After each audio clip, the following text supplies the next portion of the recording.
It's official. The metalcore scene in 2025, boys, we are eating good.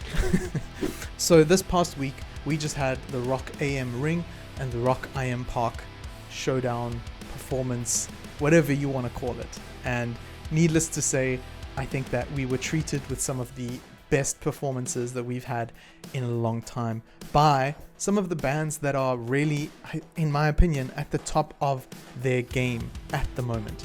So what I want to do is break down some of those performances, look at some of the fan footage and even official footage that we've got of their performances already, and hop into what I think is arguably some of the best metalcore, metal, prog metal, everything in between performance that we have had in a long time, all from just 2 shows.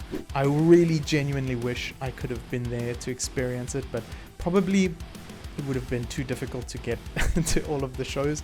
I mean, just look at this stacked lineup. And now we have the Download Festival. Check it, this stacked lineup that's coming up in just a few days. So I am genuinely so jealous of those who got to be there and see all of this in person. If you were there, make sure to drop a comment, let me know how it was. To all of those who did film their experiences, the concerts live, you guys are amazing. You are the reason that we can experience these things through you and through your opportunities that you've given us to see it. So yeah, we are so grateful and appreciative. But let's hop into some of the biggest names that appeared at the Rock IM Park and the Rock AM Ring. Specifically, I want to go through bands that I've covered already here on the channel, namely Bring Me the Horizon, Spiritbox, Sleep Token, Imminence, and maybe a couple others. But definitely there is one that stands above the rest, and we'll begin with their debut of Even in Arcadia tracks, Sleep Token, who debuted and even headlined the Rock IM Park. Many were skeptical about whether or not they'd be kind of comfortable, whether they'd fit in, but I think they absolutely blew it away. Some of this footage is phenomenal. It really makes me wish I could have been there to experience it.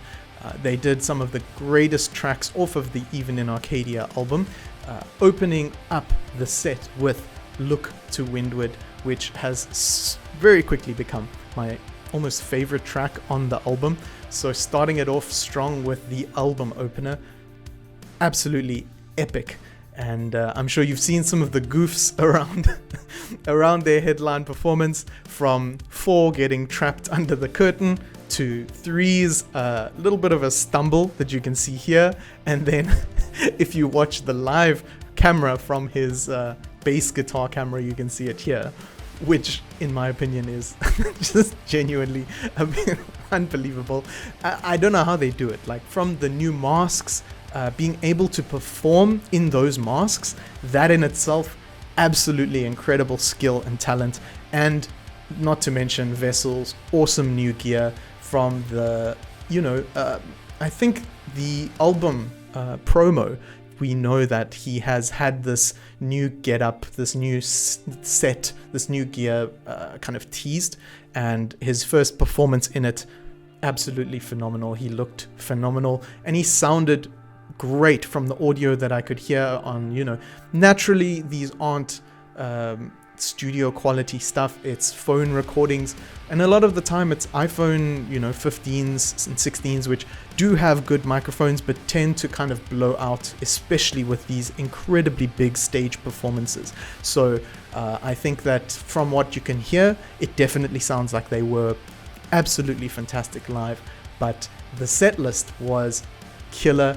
Huge shout out to Glenn Joseph Robinson. He did a video on their 2025 festivals and he included their set list. And from things like Vor, which is probably my favorite track by them, to Hypnosis, absolutely love that track. The live debuts of things like Windward, Caramel, Damocles, even Emergence. The crowd went super hyped for the Emergence trap, hey, woo, kind of vibe. It looked so much fun, man.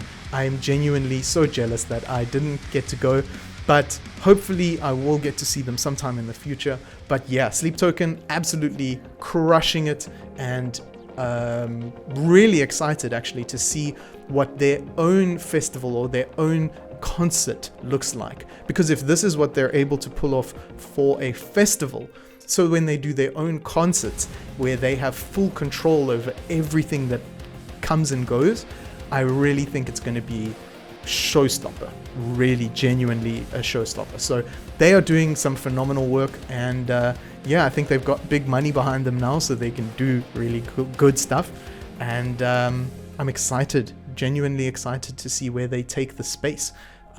There's a lot of controversy around them. They've just been involved in some drama with Kali Uchis because of the #1 spot. That in itself is, drama and nonsense that I don't really want to cover. I don't like thinking about drama and so forth, but let's just be cool, man. Let's just be chilled. They did really well on the new album, and it earned itself a top spot. And this was the first time that they put out some of those tracks live, and I think they did a phenomenal job. Next is my favorite and my love, the guys that I genuinely wish I could get to see sometime in the future. Bring Me the Horizon. Absolutely phenomenal to see their new updated UI, if you could call it that. I've watched a bunch of their live concerts from 2024 and 23 where they were doing next gen stuff, and it seems like they've updated their Eve, so she's a bit more advanced now. She looks really good in that beginning opening section. I really love their retro vibe, PlayStation 1, PlayStation 2-esque, UI that they include in their starter as they begin their opening performance, and I think their stage presence has just continually improved and just gotten so much better. Ollie is, as always, on top of his game. From the recordings that I watched of the videos, he sounded incredible, and he's got a good new look. I really dig the new hairstyle. I think it suits him a lot, and I genuinely wish I could have been there to see some of these epic tracks live. They did Kool-Aid, Lost. They even included their Oasis Wonderwall cover, which is pretty new, and I think it might be the first time that they've done it live. So that in itself is a really sick thing. They haven't released new tracks, in a while, and we're probably going to get the next gen of next gen this year. We can hold thumbs, I guess, we can fingers crossed that we'll get it. I know that it has been in the works for a while, and it's going to probably be quite heavy. There's been a lot of speculation. People watch Ollie's Spotify playlists because traditionally that's how you can gauge the level and the sound that he's going for, because he listens to a lot of music as inspiration. And it seems like there's a lot of deathcore stuff that he's been listening to, a lot of breakdown focused tracks. So we may be getting lucky. We may be going backwards to Count Your Blessings era Bring Me with this new next gen, kind of stepping it up a level. But they absolutely crushed it. The stage presence was phenomenal. The visual effects on top of it, as always, it really looked so good. Seems like they've kept the styling that they go with of the cathedral-esque background. Then they break through that cathedral. They bring their performance to life. It is so sick to see. And I imagine live, it must be unbelievable to watch and experience, especially with the awesome, tracks that are going in the background. I'm excited for Lee. I hope that he gets to do a lot more intricate guitar work in their upcoming tracks.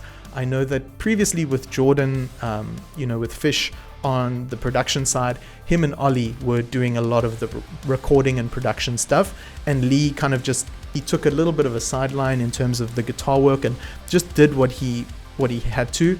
But now they've really included him, and the whole band is getting involved in the music production process. So I think that coming up, he'll get a lot more focus. It's going to be really dope to see where they go in the next few months. So I think that these two headliners absolutely crushed it at the Rock AM Ring and Rock AM Park. Next up is one of the bands that have quickly become arguably also one of my favorites, Imminence, the Swedish, I guess you could call them kind of prog metal, but violin core metalcore band. I haven't seen their full set list, but seeing that they did Temptation and my favorite track by them of this year, God-Fearing Man, it looked so damn sick. I know that opportunity where Harold gets to do the breakdown, oh man, he takes center stage and it just looks so good. Eddie is on top of his game. I think it's just like, I'm repeating myself, but it's so true. These bands are genuinely doing their best to stay at their kind of top performance, and it's really showing even through these very straightforward live performances recorded from phones. It's incredible to hear the sound quality that genuinely almost matches the recording quality that they are able to get. So I think that Imminence probably had a bunch of other really sick tracks. I would love to find the set list that they had for the rock. I think they did Rock I Am Park, so I would love to see the set list that they had, but including God-Fearing Man is absolutely awesome, and it sounded so good. I'm sure that Eddie did his violin scream at some point as well, which is just, has become a staple of their live performances. I'm looking forward to what they produce and what they put out in the coming year. I know that we just recently had The Black, which is very, very, very, very good. Very good. Like, genuinely, if you have not listened to it, it is one of the albums that I would definitely recommend. So Imminence, they performed as well. So, wow. Then we had Spiritbox, who I've also covered and been journeying into and seeing their, their music style.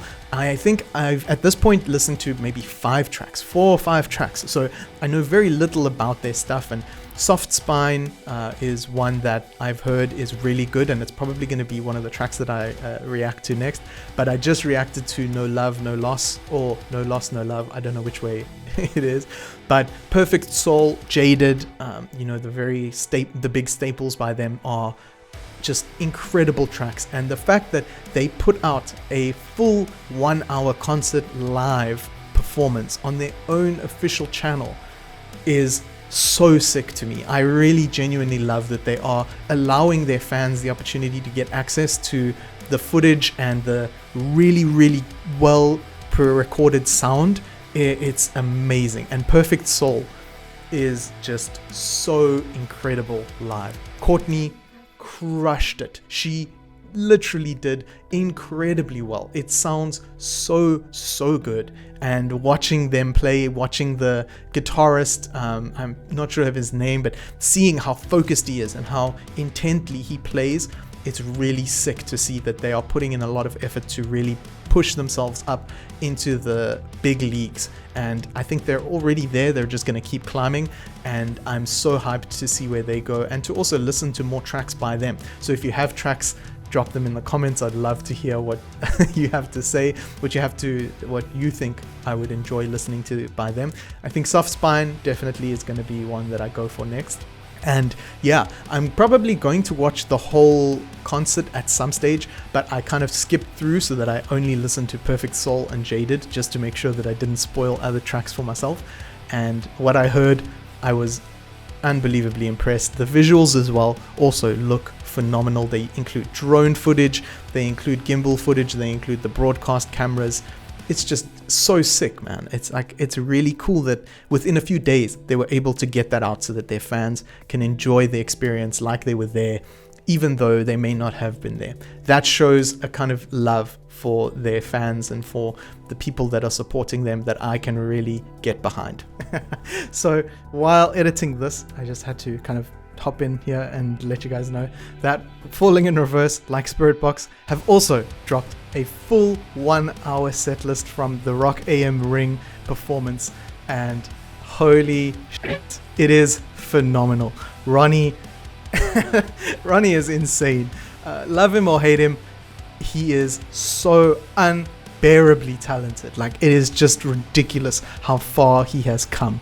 And like I shared in my video with God as a Weapon, it is so cool to have seen how far he's come, and especially now in this performance that you can see here. If not, it means that the video has been claimed because of the footage, but you can see he is just on top of his game. The live performance, it is in front of so many people. I am just astounded at how many thousands of people are present for this incredible opportunity to watch them jam out, and their set list is chef's kiss. I mean, including I'm Not a Vampire is just it like literally it was like a shot to the heart for me, and the performance of it was so good, even though it's like over a decade old.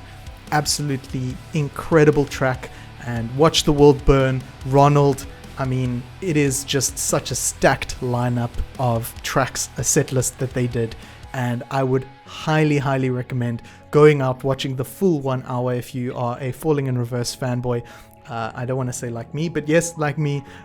That was just, it was such a sick opportunity. So I have been able to throw a few clips in here and there, but please go and watch it. It is so good.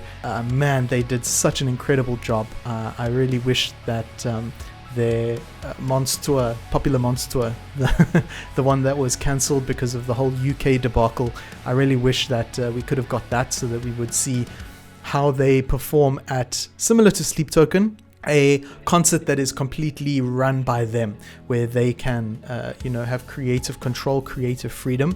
And I think that they would absolutely crush it with set design and sound, the sound design in this live performance. There's a comment that I've popped over here. You can see I really genuinely believe that it is true. The sound design, the sound mixer needs a raise, because it sounds the perfect word, massive. It sounds incredible that this is live. This was performed live by these guys. Absolutely phenomenal, and I'm blown away by the talent. And like I said, this is literally a fantastic golden age of performances for metalcore and metal fans. We are living the dream, bros. This is so cool. So I just had to hop in literally while I was editing this video. I got this on my feed and I had to give it a watch and let you guys know what's up with it. So this is the Falling in Reverse segment, and so yeah, I hope that you go and give it a watch. I've linked it down below. Then on top of all of those incredible artists that I've covered here on the channel, we had others that I've also taken a look in, artists that I genuinely adore. There's Polaris. I've listened to a few tracks by them. They performed and they seemed really good. Biffy Clyro, a band that I listened to many years ago, they performed. A Day to Remember, a band that I'm sure everyone is super familiar with from also back in the day. They were, kind of like that growing up nostalgic, almost like your bridge metal band. They bridge you into the more intense stuff. And yeah, there's so many incredible bands. Slipknot performed quite a few tracks as well, arguably headlining. I have not listened to much of their stuff, so they will be guys that I also will journey into as we dive deeper into the music scene with the channel. Knocked Loose, I know they also performed, and they're also very popular at the moment, but I need to learn more about them and I need to kind of get into their stuff. So it's genuinely just so sick to see that these bands are taking front and center stage and are putting out incredible music, incredible tracks, and incredible live performances that we can go and watch and experience all together. And I think in an era where, coming from the isolation mindset of COVID into the opportunity now to gather again and be able to have these concerts and experience live music, it's something that, we will, as humans, I think, just never be able to get over. There's something about having that, chest thumping, blasting music, and especially with rock and metal, being able to, jump into the pit and enjoy yourself and just have a good time with others who are also genuinely in love with the music and the vibes that it brings. It's really so cool. So we as metalcore fans are eating proper at the moment. The Rock IM Park and the Rock AM Ring seems like it was a phenomenal success. And next up we have the Download Festival, which is pretty much the same stacked lineup. So I'm hopeful that we get a lot of footage from there as well, and I'm going to be looking through a lot of that footage as well.